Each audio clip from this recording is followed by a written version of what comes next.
Saint Martin দ্বীপ নিয়ে গুজব কি সত্যি পরিণত হতে যাচ্ছে? এমন প্রশ্ন এখন দ্বীপবাসীর মনে। গত ১ বছর আগে অন্তর্বর্তী সরকার ক্ষমতা নেওয়ার পর থেকে সেন্ট মার্টিন দ্বীপ নিয়ে শুরু হয়েছে নানা ধরনের টালবাহানা। এটি বাংলাদেশের ভূখণ্ড হলেও সেন্ট মার্টিন দ্বীপ ভ্রমণে জারি করা হয়েছে নানা ধরনের অঘোষিত বিধিনিষেধ। আনুষ্ঠানিক কোনো নিষেধাজ্ঞা না হলেও দ্বীপের বাসিন্দা ছাড়া সেখানে কেউ বেড়াতে যেতে পারছেন না। গত বছর পর্যটন মৌসুমের মাঝামাঝি সময়ে পরিবেশ প্রতিবেশের দোহাই দিয়ে হঠাৎ বন্ধ করে দেয়া হয় পর্যটক যাতায়াত। সেই থেকে দ্বীপের মানুষ মারাত্মক ক্ষতির মুখে পড়ে। চলতি বর্ষা মৌসুমে একদিকে দ্বীপের চারপাশে যেমন দেখা দিয়েছে ব্যাপক ভাঙ্গন, অপরদিকে পুরো বর্ষা মৌসুমে দ্বীপে বিরাজ করছে চরম দুর্ভিক্ষ।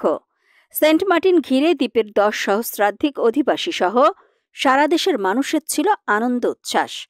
সাগর মাঝের এই দ্বীপে আকৃষ্ট হতে থাকে দেশ বিদেশের লাখো ভ্রমণ পিপাসু মানুষ। দ্বীপ ঘিরে ক্রমান্বয়ে গড়ে ওঠে অর্থনৈতিক কর্মকাণ্ড। দ্বীপের মানুষ সেই মাছ ধরে জীবনযাপন থেকে বের হয়ে আত্মনিয়োগ করে পর্যটন ব্যবসায়। সেখানে গড়ে ওঠে হোটেল, মোটেল, রিসোর্ট। পর্যটন মৌসুমে সেখানে যাতায়াত করতে থাকে ডজনেরও বেশি আধুনিক পর্যটক জাহাজ।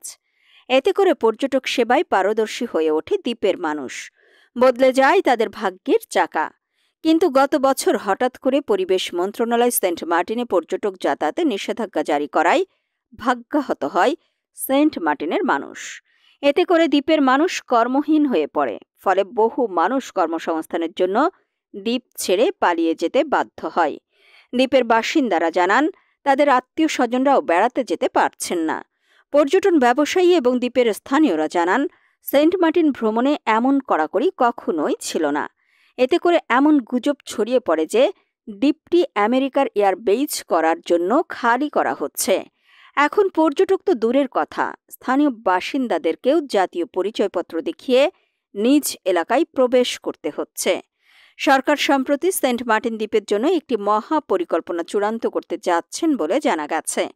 কয়েকজন অধিবাসী নাম প্রকাশ না করার শর্তে বলেন, সেন্ট মার্টিন দ্বীপ আমেরিকাকে দিয়ে ফেলার যে গুজব ছড়িয়ে পড়েছে তার কিছু কিছু আলামত এখন প্রকাশিত হচ্ছে। দেশের একমাত্র প্রবাল দ্বীপ সেন্ট মার্টিনের জন্য একটি মহা পরিকল্পনা চূড়ান্ত করার কাজ চলছে বলে জানা গেছে। দ্বীপটির প্রতিবেশ পুনরুদ্ধারের জন্য সেখানে পর্যটন ব্যবস্থা নিয়ন্ত্রণ করতে নানা পদক্ষেপ নেওয়া হয়েছে। এদিকে গত ৮ আগস্ট মন্ত্রণালয়ের এক সংবাদ বিজ্ঞপ্তিতে বলা হয়, গত ১ বছরে পরিবেশ সুরক্ষা, বন ও জীববৈচিত্র্য সংরক্ষণ এবং জলবায়ু পরিবর্তনের প্রভাব মোকাবেলায় মন্ত্রণালয় বেশ কিছু যুগান্তকারী উদ্যোগ নিয়েছে। জীববৈচিত্র্য রক্ষা, দ্বীপের প্রবাল রক্ষা ইত্যাদির কথা বলে দ্বীপের বাসিন্দাদেরকে দুর্ভিক্ষের মধ্যে ফেলে দেয়া অত্যন্ত অমানবিক।